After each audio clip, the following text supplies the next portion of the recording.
On connaît tous les dérives d'Internet. Pourtant, elles sont plutôt rares par rapport à tous les événements qui se déroulent dans ce monde virtuel. Mais les dérangés sont partout, et donner accès à tout le monde entraîne obligatoirement certains fous à migrer, à devenir des prédateurs du web, une nouvelle sorte de criminalité sujette à bien des penchants morbides. Sur Internet, les gens laissent leurs envies morbides s'exprimer. Ils cherchent le gore, ils cherchent la pornographie, et certains cherchent bien pire. Je ne me considère pas vraiment comme normal. Tous les gens que je croise dans la rue sont différents de moi, si peu intelligents, si manipulables et si obsédés par la beauté. Je suis le genre de gars qui passe ses journées sur l'ordinateur pour oublier le monde extérieur. Et je suis déjà obligatoirement tombé sur quelques images louches. Je suis passionné par le paranormal, l'ufologie, tous les trucs dans le genre. Du coup, je fais souvent des recherches pour être à la page des nouvelles théories et tout ça. Un jour, je suis tombé sur un site tout simple. Pas de nom, juste l'adresse. Le site, c'était juste un fond noir avec quelques formes et à l'avant, une barre de recherche en plein milieu de l'écran. Curieux, j'ai écrit « fantôme ». Rien ne se passe, juste la barre de recherche à nouveau vide. J'ai ensuite écrit « ovni ». Même chose. Alors j'ai fermé la fenêtre et je suis allé regarder 2 ou 3 vidéos. Mais le site occupait toutes mes pensées. Qu'est-ce que ça pouvait être ? Finalement, j'y suis retourné. Dans mon historique, il était inscrit sur le nom « un email », une preuve en image. J'ai alors compris de quoi il s'agissait. J'ai inscrit mon adresse mail, la page s'est actualisée et la barre de recherche avait disparu pour laisser place à une phrase. Encore des preuves ? Partagez. Je suis allé voir dans ma boîte mail comme prévu. Message de preuve en image. J'ai cliqué. Un petit texte s'est affiché. Merci d'avoir utilisé un email, une preuve en image. Vous voulez plus d'images ? Partagez l'adresse du site avec vos amis. Suivi d'un petit cliquer pour télécharger. J'étais un peu craintif. Et si c'était un virus ? Ce genre de truc, ça arrive. Et ce mode opératoire, où il faut partager, c'était un bon moyen de le propager. J'ai tout de même téléchargé. Une image s'est téléchargée, et je l'ai ouverte. C'était une image de faible qualité, prise avec un portable sûrement. L'angle était étrange. Il avait été pris de travers. Celui qui tenait l'appareil avait pris la photo de sous une table avec une longue nappe et avait à moitié passé le téléphone sous celle-ci. Même si la longue nappe blanche cachait une grande partie de ce qui se passait, on ne pouvait nier la présence de corps ensanglantés et d'une patte griffue. En bas à droite de l'image se trouvait une inscription en vert fluo. Partagez pour vous rapprocher du secret. Je ne pouvais rien faire d'autre. Il fallait que j'en voie plus. Alors je l'ai envoyé à un ami. Et j'ai reçu un autre message. La même chose et une nouvelle image.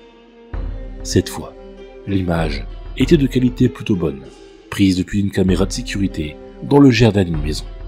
À travers la fenêtre, on pouvait voir le même corps, mais sans la chose. Dans l'obscurité du jardin, on pouvait distinguer une forme. Un homme. Non, pas vraiment. J'ai pensé à un fantôme. Ça avait l'air d'une sorte de masse floue, un ectoplasme. Et près de lui, plusieurs taches sombres au sol. On pouvait facilement penser qu'il s'agissait de sang. Puis, encore une inscription. Partagez avec 2 personnes pour vous rapprocher du noir. Je l'ai encore fait. C'est fou comme je me suis pris au jeu. Encore une nouvelle image. Une chambre d'enfant. C'était le chaos. Les meubles étaient renversés. Le lit rose, sûrement celui d'une petite fille, était déchiqueté et recouvert de sang. On pouvait voir un petit bras dépasser dessous celui-ci. Qui prenait la photo ? Et l'inscription, partagée avec 3 personnes pour qu'ils se rapprochent. J'étais vraiment mal à l'aise, je veux dire. C'était sûr que c'était du fake, un canular morbide. Mais merde quoi, une petite fille. J'ai envoyé ça à 3 autres amis. Et j'ai reçu une autre image, bien plus horrible que toutes celles que j'ai pu voir. La petite fille était encore là. Mais cette fois, c'était dans la rue. Elle était enroulée dans ses draps ensanglantés et accrochée à un lampadaire.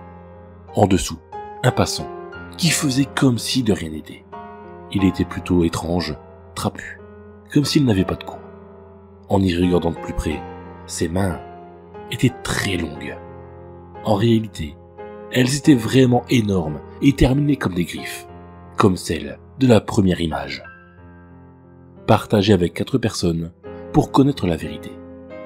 J'étais prêt à le faire quand soudain, j'ai remarqué quelque chose qui me dérangeait vraiment. Je n'avais pas l'habitude de sortir dans la rue la nuit, mais cette rue ressemblait exactement à la mienne, mais tout de même différente. Après avoir envoyé le lien du site à 4 personnes, j'ai reçu l'image. L'homme difforme était en plein écran, dans une semi-obscurité. J'aurais pu croire véritablement à un canular cette fois-ci, mais quelque chose m'en empêchait. Peut-être les poils sur le torse et sur le crâne de la chose. Peut-être les agrafes qui gardaient sa bouche fermée, brillant, comme lors d'un flash d'appareil photo. Ou encore, la télé allumée en arrière-plan, autant de petits détails qui me faisaient penser que c'était une chose réelle qui était en photo. Encore une inscription cette fois. Ta petite sœur va bien. J'étais pétrifié. La petite fille déformée par le traitement qu'on lui avait fait subir. Ma sœur. J'ai sauté sur mon téléphone et j'ai fait le numéro de mon père. Mes parents étaient divorcés et ce week-end, c'était mon père qui l'a gardé. Personnellement, je ne l'avais jamais aimé et je restais chez ma mère. Quand quelqu'un a décroché, j'ai quasiment hurlé en demandant si tout allait bien. Mais pas de réponse. Pas à proprement parler. Juste des craquements, des os qui se brisaient et les pleurs d'un homme que je ne connaissais pas. Mon ordinateur ouvrit le site et joua une petite musique dessus. Il y avait un sondage. Pour revoir le Palman, votez oui. Je ne pouvais pas bouger. Il y avait un décompte. Arriva à 0. Le site se ferma. Mon fond d'écran était la toute dernière image que j'avais reçue. Mon ordinateur était entièrement vide et il jouait toujours cette petite musique accompagnée du craquement des os et des pleurs du Palman. J'avais envoyé le site à 10 personnes et s'ils succombaient à cette envie morbide, tout comme moi,